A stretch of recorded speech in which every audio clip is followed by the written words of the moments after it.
بسم الله الرحمن الرحيم. ألم تر إلى الذين خرجوا من ديارهم وهم ألوف حذر الموت فقال لهم الله موتوا ثم أحياهم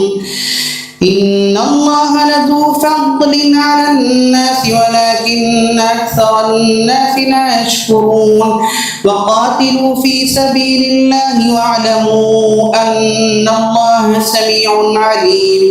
من ذا الذي يقرض الله قرضا حسنا فيضاعفه له أضعافا كثيرة والله يقبض ويبسط وإليه ترجعون ألم تر إلى الملأ من بني إسرائيل من بعد موسى إذ قالوا لنبي له ابعث لنا ملكا نقاتل في سبيل الله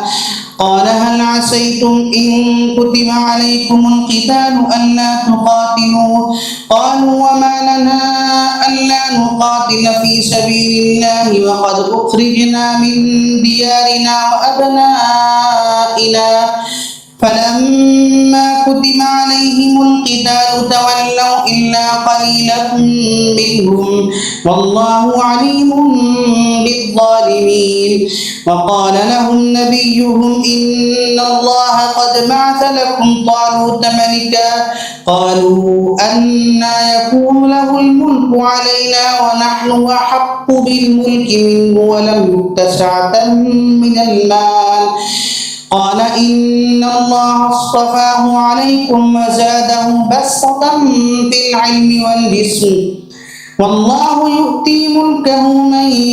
يشاء والله واسع عليم وقال لهم نبيهم إن آية ملكه أن يأتيكم التابوت فيه سكينة من ربكم وبقية مما ترك آل موسى وآل هارون تحمله الملائكة إن في ذلك لآية لكم إن كنتم مؤمنين.